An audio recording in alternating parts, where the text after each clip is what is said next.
Directly Google space Google Drive එකේ space එකේ තමයි මේක සේව් වෙන්නේ ඩොකියුමන්ට් එකක් විදිහට.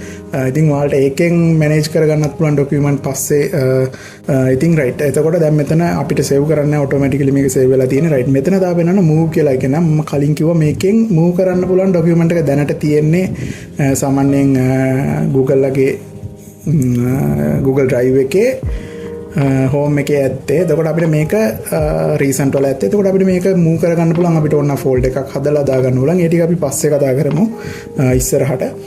රයිට්. ඉතින් මුලින්ම මම කියන්නම් මේකේ තියෙන අයිකන්ස් ගැන මොනවද තියෙන්නේ කියලා. රයිට්. එතකොට මුලින්ම මේ ටික ඔයාගෙන දැනගන්න ඕනේ. මෙතන ස්ටාර් එකක් තියෙනවා. මේක ස්ටාර් එක දැම්මට පස්සේ ඔයාලට ෆේවරිට් ඇඩ් කරගන්න පුළුවන් මේක ෂෝට් කට්ස් විදියට. එතකොට ඔයාලට ලිස්ට් වෙනවා Google Sheets home එකේ favorites විදිහට ඔයාලට සේව් කරගන්න පුළුවන් රීසන් චෙක් කරගන්න අවශ්‍ය වෙන ඩොකියුමන්ට්ස්. ඉතින් ඒක දාගන්න පුළුවන්. ඔයාලට ඒ අයිකන් එක තියෙනවා. මේ දෙක මම කිව්වා. ඊට පස්සේ මෙතන තියෙනවා තවත් ක්ලොක් අයිකන් එකක්. රයිට්. මේක ස්පෙෂල්. මේකෙන් වෙන්නේ ඔයාලා මේ ඩොකියුමන්ට් එක එඩිට් කරන. ඒ කියන්නේ දැන් අපි මේ ඩොකියුමන්ට් එකේ මොනවා හරි චේන්ජ් එකක් කරොත් ඒ චේන්ජ් එක කරන දේ අපිට මෙතන version history එකක් විදිහට චෙක් කරගන්න පුළුවන්. ඒ කියන්නේ version history එකක් විදිහට බලා ගන්න පුළුවන්. මම මේක ක්ලික් කරලා ඔයාලට පෙන්නන්නම්. රයිට්.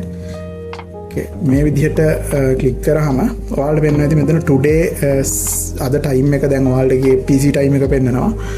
PC ටයිම් එකත් එක්ක version history කියලා පෙන්නනවා. මෙතන ක්ලික් කරාම රයිට්. මෙතන all versions කියලා මෙතන සිලෙක්ට් කරාම ඔයාලට මෙතන වෙනවා version history. ඒ කියන්නේ version history එකෙන් වෙන්නේ දැන් ඔයාලගේ current version එක. මෙතන current version අපි තාම මුකුත් මේ document එකේ කරේ නැහැ changes.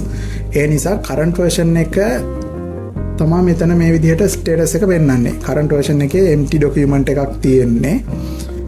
මේක March 22 ඒ කියන්නේ PC time එක අද date එක වැඩිලා තියෙනවා time එකත් එක්ක. ඔයාට ඕන නම් මේක රීනේම් කරගන්න පුළුවන් මොකක් හරි නමක් දාලා version එකක්. ඒ කියන්නේ අපි මේක version history එකක් manage කරගෙන යන්න පුළුවන් document එක. එතකොට අපිට ඒකේ වාසිය වෙන්නේ අපිට කවුරු හරි මේක add ඒ කියන්නේ edit කරොත් ඒ කියන්නේ collaborative මේක අපිට එහෙම නැත්නම් කලින් version එක මොකක්ද අපි මොකක් හරි edit එකක් කරගෙන ගිහිල්ලා මේකේ data collect කරගත්තාම සමහර data අයින් කරා කියන්නකෝ.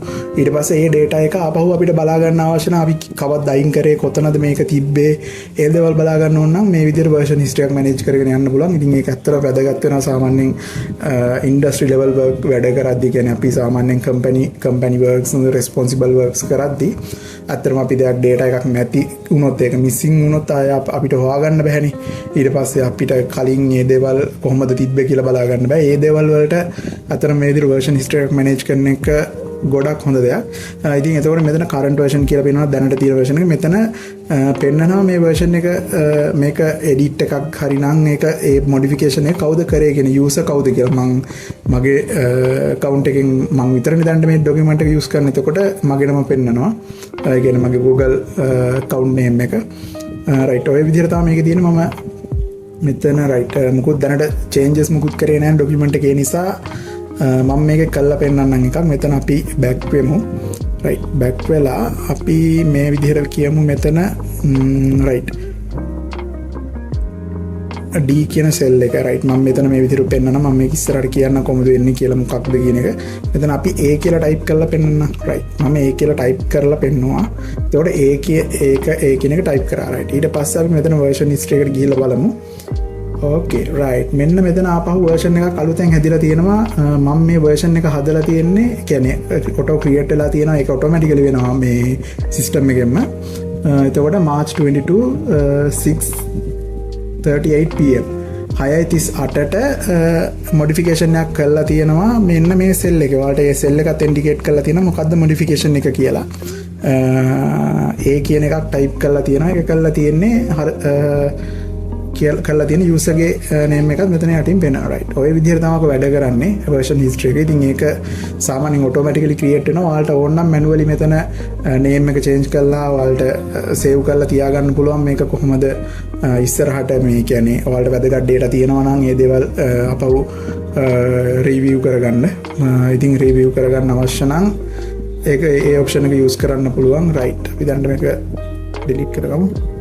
ඕකේ ඊළඟට ඒකෙන් තාමෙන් මේ වර්ෂන් හිස්ට්‍රී ෆංක්ෂන් එක